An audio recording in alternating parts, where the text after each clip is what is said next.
Right, so we are back this week and we are having another episode with Florida Kids Therapy Services with our owner operator, Jessica Otto. Welcome back, Jessica.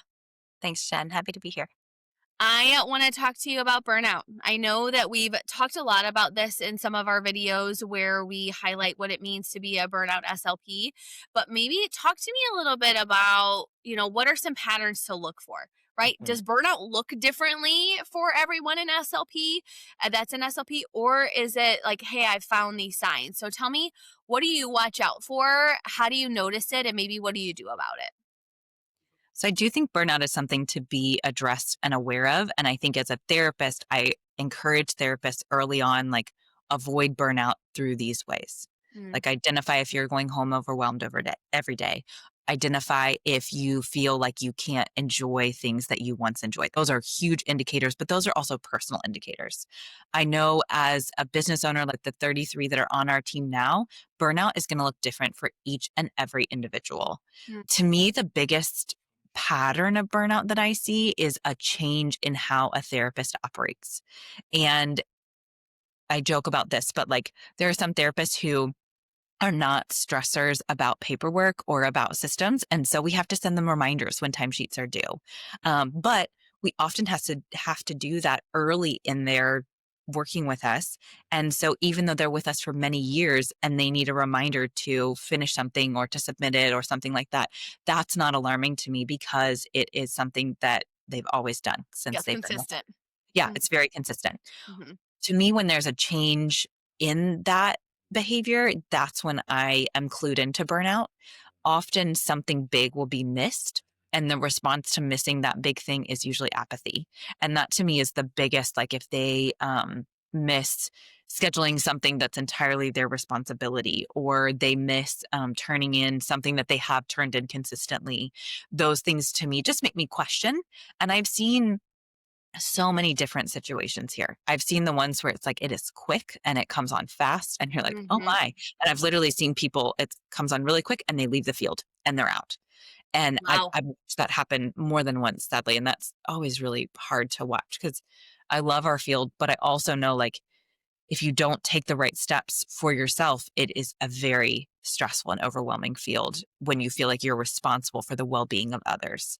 You have to balance that, and take care of yourself too. I've also seen the pattern where it's like there is something that raises a red flag for me, and then the therapist identifies it and they're able to move forward from that. And they internally, I know I am not privy to what happens, but I know as their boss that they figure that out and figure out a way forward and they want to stay in the field and they Mhm. want to continue on and that's great. It's amazing to get to see that process. I think that's a very mature process for that individual. I also think it like shows a lot of determination and perseverance when they're willing to do that of like, okay, I'm in a really hard place. I'm not giving up. I'm going to figure it out and move forward. Um, and then I've seen the ones where it's like you just watch kind of a slow decline.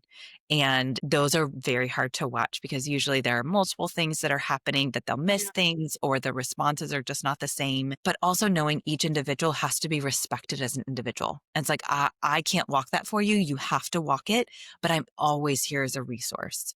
And I've had therapists who've given me a big heads up of, "Hey, this is coming to a close for me. I don't know how it's gonna look, but I'm giving you notice of like this is gonna be an end." And getting to walk with them. And then I feel like once they say that, it kind of makes it Take the easier. edge off. Yeah, it takes the edge off. And so I'm aware, they're aware, and it's like, how can I respect you and support you as you walk through this process? What do you need? And usually in that situation, they finish really well and accept the natural break and move on from that. Um, and in each situation, I can think of therapists, their face and their name of who have walked through this situation. And I've seen them walk it. And it's really neat to see. It's also neat personally as an owner to not be offended by that process anymore. I feel like early Mhm. on in owning the business, it was so hard not to take that personally. None of them meant anything to me by it, but it was so hard not to take it to personally, even when their life situation would change. Whereas now, truthfully, there's joy in watching therapists not just burn out and like blow up. That's Crush never in. anyone. Yeah. Mhm. But watching the ones who identify it and then figure it out and navigate through that and being able to support them in that, or the ones who are like, okay, this is a close of a season. And how do we celebrate them well? How do we respect them? How do we walk with them and support them? And then there's usually a gratitude on both sides of we did this. We're closing it out and we're so thankful to be here. So yeah, I do think that there are patterns to burnout, ways to know it's coming, and that burnout doesn't have to be the end. Like you Yeah. can break and you can come back, but you come back differently because you know this looks different for me now that I know how to give myself margin. Now that I know what I need, I will no longer allow myself to be in a situation where I just can't function day to day.